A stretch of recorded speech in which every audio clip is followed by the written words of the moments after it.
దాని వర్త్ 15,000 రూపాయలు. వేస్ట్, మొత్తం వేస్ట్. సో గైస్, మ్యాటర్ ఏంటంటే ఇది నేను మా వైఫ్కి చాలా ఇష్టమైన శారీ అనమాట. రీసెంట్గా ఇన్స్టాగ్రామ్లో చాలా వైరల్ అవుతుంది కదా. సో నేను కిచెన్లోకి వచ్చి మాట్లాడుతున్నా. సో ఆల్రెడీ శారీ బుక్ చేసి ఒక 5 days ఏమో అవుతుంది. నిన్ననే వచ్చింది. సో ఇప్పుడు ఏంటంటే మీకు చెప్పలేదు, వేరే ఏదో ప్రోడక్ట్ అని చెప్పేసి అన్నాను. సో తనకి డౌట్ అయితే రాలేదు, కానీ ఏ ప్రోడక్ట్ ఆర్డర్ పెట్టా చూపిస్తా. బట్ ఇప్పుడైతే చూపించలేదు కదా. సో కొద్దిగా ఫైర్ అయిందనమాట చూపించలేదని చెప్పేసి. సో ఇప్పుడు మన డ్రామా అయితే స్టార్ట్ చేద్దాం. సో ఇప్పుడు ఏంటంటే నేను నార్మల్గా అయితే పిలుస్తాను, ఇలా అన్బాక్సింగ్ చేస్తున్నాను కదా. సో వీడియో రికార్డ్ చేయని చెప్పేసి పిలుస్తాను. బట్ చూద్దాం ఎట్లా రియాక్ట్ అయ్యిద్ది అని చెప్పేసి. సో గైజ్, నేను 5 days బ్యాక్ ఒక ప్రోడక్ట్ అయితే ఆర్డర్ పెట్టాను అనమాట. దాని వర్త్ 15,000 రూపాయలు. సో ఎప్పటి నుంచో తీసుకుందాం అని చెప్పేసి అయితే అనుకుంటున్నాను. ఫైనల్గా అవైతే ఆ ప్రోడక్ట్ అయితే వచ్చేసిందనమాట. సో మన స్టూడియో రూమ్లోనే మనం అయితే అన్బాక్సింగ్ అయితే చేసేద్దాము. సో ఇక్కడ చూసుకోవచ్చు మన ప్రోడక్ట్.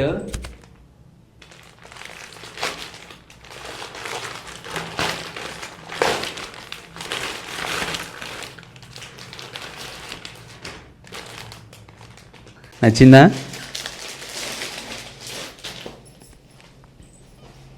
క్వాలిటీ మంచిగా ఇవ్వలేదు అసలు. చూడు, ఏజ్ ఎక్కువ ఉన్న వాళ్ళు కట్టుకునే సారీలా ఉంది. నువ్వే కదా రివ్యూలు చూసి నాకు కావాలని చెప్పేసి అన్నావు. బట్ క్వాలిటీ అస్సలు బాగాలే. సో నేను ఇచ్చిన సప్లై అయితే ఫెయిల్ అయింది. ఎందుకంటే ఆన్లైన్లో చూసినప్పుడు ఒకలా ఉంది, ఇక్కడ చూడండి. సో ఆన్లైన్లో ఇంత మంచిగా ఉంది, బట్ ఆఫ్లైన్లో చూడండి చాలా వరస్ట్గా ఉందన్నమాట. చాలా అంటే చాలా వరస్ట్గా ఉంది క్వాలిటీ కూడా. సో ఎప్పుడు కలిసి రీల్ చూసినా సరే ఇలాంటి యాడ్స్ వచ్చి టెంప్ట్ చేస్తూ ఉంటాయి. మరి అదేందో తెలియదు ఆల్గరిథము. సో వచ్చినప్పుడల్లా నాకు అది కావాలి అన్నప్పుడు సో బుక్ చేసా, తెలియకుండా బుక్ చేసినందుకు అట్లా అయిందనమాట. టోటల్గా 1,300 రూపీస్ పడింది. సో రిటర్న్ పెట్టేశాను నేను, కంగారు పడొద్దు. రిటర్న్ ఆప్షన్ ఇచ్చాడు, మరి చూద్దాం ఎంతవరకు రిటర్న్ తీసుకొని మనకి అమౌంట్ వస్తుందో లేదో.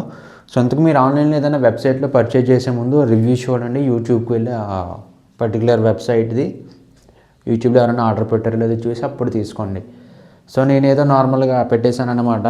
సో నాకు అంత క్లారిటీ లేదు, సో నేను పెట్టేశాను. నేను ఎప్పుడు ఆన్లైన్లో షాప్ చేయను, ఎప్పుడు ఆఫ్లైన్ బ్రాండ్ స్టోర్కి అయితే వెళ్ళిపోయి నేను ఆఫ్లైన్లోనే క్లాతింగ్ షాప్ చేస్తాను నేను. సో ఆన్లైన్ అస్సలు చేయను, ఎలాంటివి ఏ ఒకటి అవుతాయని చెప్పేసి. సో ఫైనల్గా సర్ప్రైజ్కి మంచి వేస్ట్, మొత్తం వేస్ట్.